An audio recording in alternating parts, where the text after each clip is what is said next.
Mistoqsija oħra tgħidilna li meta staqsa lil xi ħadd l-individwu li jagħmel mistoqsija staqsa lil xi ħadd għaliex noqogħdu nqumu bil-wieqfa u noqogħdu bil-qeda waqt il-qudiesa taqallu biex ma norqdux, jiena naħseb li biex ma norqdux m'hemmx għalfejn noqogħdu nqumu bil-wieqfa għax il-bankijiet li għandna fil-knejjes tagħna ħafna drabi żgur li ma jħallukx torqod.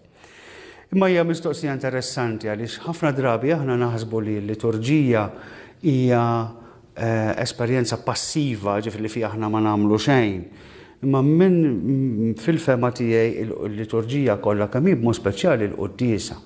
U b'mod speċjali l-quddiesa kif ġiet wara r-riforma tal-Konċilju Vatikan it-tieni.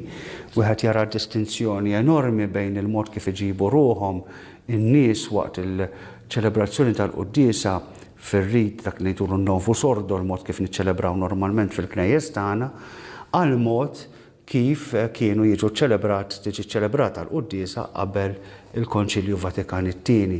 Meta wieħed ikun irid janalizza għalfejn anke llum hawn dan l-aġġ biex jiġi ċelebrat il-quddies kif kien isir fl-imoddi, wieħed irid iżomm tajjeb f'moħħu li u jagħmel din mistoqsija biex tgħinna nifhmu aħjar għaliex kien hemm tant nies qabel il-Konċilju li xtaqu li l-liturġija tiġi ċelebrata b'mod differenti, b'mod li jkun iktar parteċipattiv.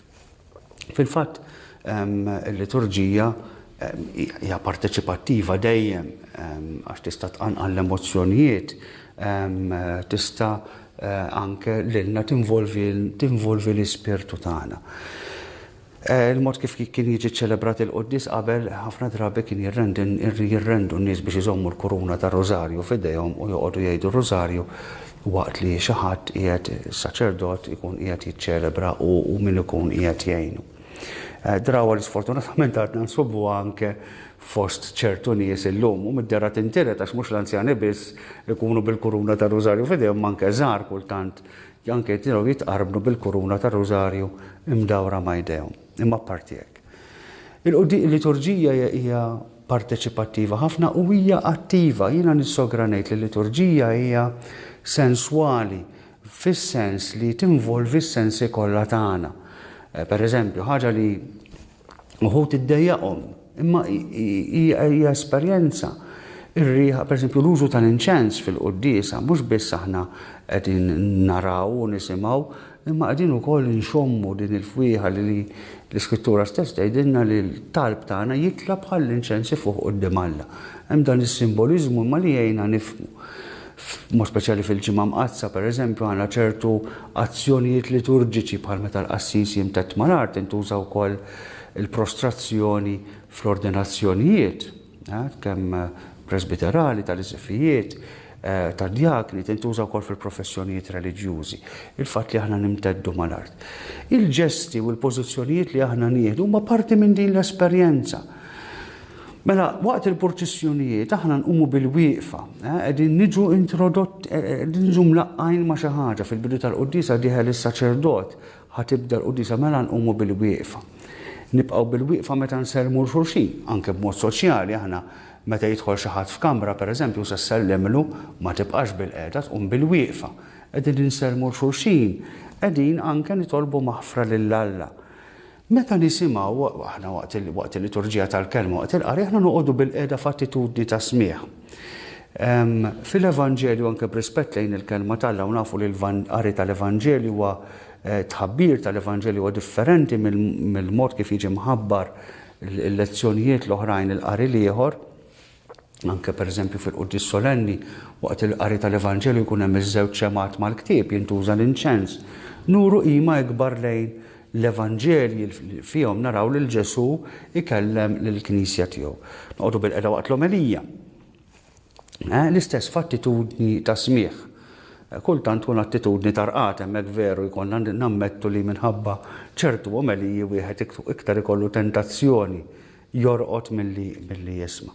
Nerġgħu nqumu bil-wieqfa għall-istqarrija tal-fidi, għall-kredu, qegħdin nagħtu xhieda tat-twemmin tagħna u anke meta nitolbu t-talbiet universali. Nibqgħu bil-wieqfa matul il-purċissjoni bl-offerti. Noqogħdu għal ftit ħin bil-qiegħda sakemm jiġi preparat l-artar u l-offerti u nerġgħu nqumu għall-prefazju għat-talba ta' fuq l-offerti, il-prefazju u l-ewwel parti tat-talba Ewkaristika. Fejn aħna mbagħad ma' tqejjid tal-idejn fuq l-offerti ninżlu arkubtejna b'sinjal ta' qima lejn dak li jkun qiegħed iseħħ. Ġifieri l-attwazzjoni fiż-żmien u fl-ispazju tas-sagrifiċċju tal-Kalvarju hija sinjal ta' qima li aħna nagħtu lil dan il-moment. Wara il-talba wara l-kliem tal-konsagrazzjoni, aħna nqumu bil-wieqfa mill-ewwel biex nipproklamaw dak li aħna nemmnu fih, il-misteru tal-fidi. L-akklamazzjoni ngħidula dik tingħat meta aħna nkunu bil-wieqfa u nkomplu bil-wieqfa prattikament sa tqarbin meta imbagħad min irid wara li jitqarben jista' joqgħod bil-qiegħda jitlob jew nkella rkubtejh. Nqumu bil-wieqfa t-talb tal-aħħar u nibqgħu bil-wieqfa mbagħad sakemm nitilqu l-barra. L-Assis iċ-ċelebrant jibatna biex aħna ngħixu fil-paċi ta' Kristu. Hawn min jgħidlek jiena noqgħod kif inħoss jiena jew inkella kif naf jiena. Jiena ma naqbilx magħha din l-idea u ma naħsibx li huwa l-ħsieb tal-ġesti waqt il-liturġija li aħna meta qed nitolbu fil-liturġija maħniex nitolbu waħedna u allura nagħmlu li jfettlilna biex nagħmlu hekk m'hemmx għalfejn immorru l-quddiesa nistgħu noqogħdu id-dar jew immorru x'imkien ieħor. Imma l-esperjenza liturġika għandha wkoll dan l-aspett komunitarju li aħna jekk għadna bil-wieqfa flimkien jekk aħna tkellimna flimkien kultant anke l-mod kif inwieġbu waqt il-quddies iktar isna kor tat-tiġieġ milli komunità li qiegħda titlob flimkien m'hemmx dak il-leħen wieħed li jitlob it-talb lejn Alla. U hemm bżonn li aħna nitalmu nagħmluha din il-ħaġa. Forsi mhix daqshekk fina aħna bħala Maltin li nagħmlu kollox flimkien, aħna kulħadd irid jagħmel biċċa tiegħu. Imma importanti li dawn l-affarijiet isiru flimkien. Il-leħen tagħna jrid jitlaq quddiem Alla bħala kor, il-mod kif inġibu ruħna juri l-għaqda tagħna flimkien. Il-mistoqsija kienet tgħid il-ħin kollu noqogħdu bil-wieqfa u noqogħdu bil-qiegħda mu veru xejn għaliex iktar inkunu bil-wieqfa waqt il-quddiesa milli bil-qiegħda jew arkubtejna. Però l-iskop huwa dan, l-iskop huwa li aħna anke bil-ġesti li nagħmlu bil-pożizzjonijiet ta' ġisimna nkunu qegħdin nuru l-attitudni tagħna. Forsi wieħed jgħidlek jiena ma nħossniex hekk, ma mhix kwistjoni ta' ħass.